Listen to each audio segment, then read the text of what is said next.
Kim Polke is back tonight. We're going to talk about Shatter Our Silence. You said a lot has changed in a good way on your website. You have a lot of stuff happening in September. It's good to see you again. Yeah, good seeing you. Thank you for having me on. Yeah, so for anyone who doesn't know what Shatter Our Silence is, let's take it back. Tell us the origin story. Yeah, so 7-8 years ago, I had been working with a local school, Rockford Christian, and that happened to be where my son graduated from high school.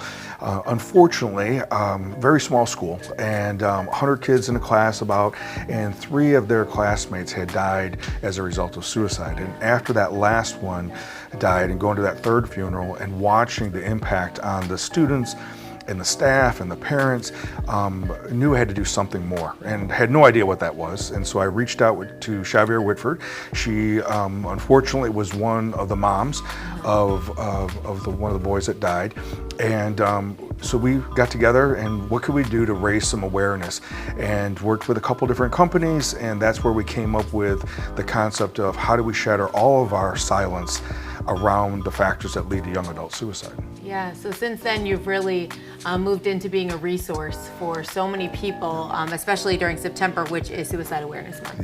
Yeah. So it's right after we did that first rally, we thought it was just going to be one and done. At least I did. And then we started getting calls from schools and small businesses and nonprofits wanting us to come in and talk more about what we were learning regarding those factors and warning signs that lead to people being in that darkness. And since then, a little over 25,000 students that we worked with from college age, high school, middle school primarily, and it's just been very well supported. Yeah.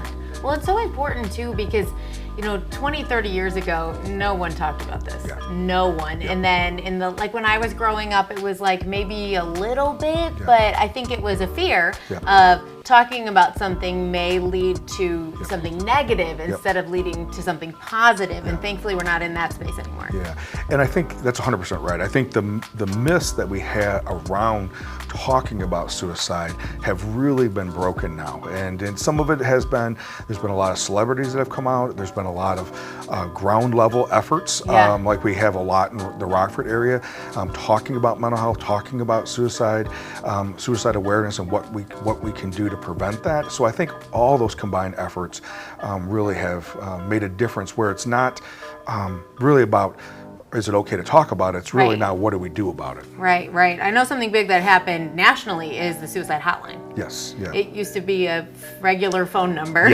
very, very long, and now it's just 988. That's a huge step in the right direction. Yeah, and there's a combination of different things that have gone along with that. Moving it to a 3-digit number than the 10-digit number obviously just makes it easier to access when we're in crisis. But we also, part of the initiative was to differentiate between calling 911 when it's an imminent danger, and you need direct medical attention or the police or fire to come, and where 988 is really a resource that if you or a family member or significant other is in trouble, you can call and get resources locally. It's a 24/7, and there's someone in the Rockford area that will pick up, and then they'll be able to assist, and maybe it'll be contacting 911. Yeah. But it may be a counseling agency, maybe just some resource, or just someone to talk to at that time. So it's a safe number to call at any time.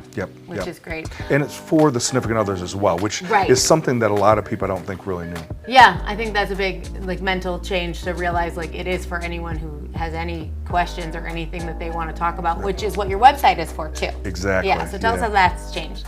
So really trying to move the website versus just a yellow page, how to contact us and things like that, or how to donate or whatever it may be. It's really now as we've taken some initiatives, did a whole reface of it, and then we're actively bringing content every week.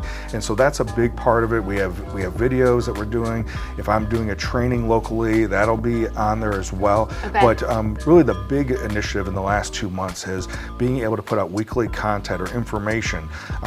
Last week it was as we were kicking off for the Suicide Awareness Month, Sure. we kicked off what are some of the statistics. This week was more about warning signs, and next week will be more about what can we do. Okay. And so each week it's going to have a building block of what would somebody be able to access as a resource and information about how do we make a difference in our own lives and in our community. Absolutely. And it doesn't matter who you are or where you are in life, you got to visit the website because you never know when you're going to need this information. It's pretty easy. Just go to shatteroursilence.org. Kevin, thank you so much for coming in. Thank you. Coming up next, Aaron's in from the Rockford Public Library, and then we're making potato skins on Air Friday. We'll be right back.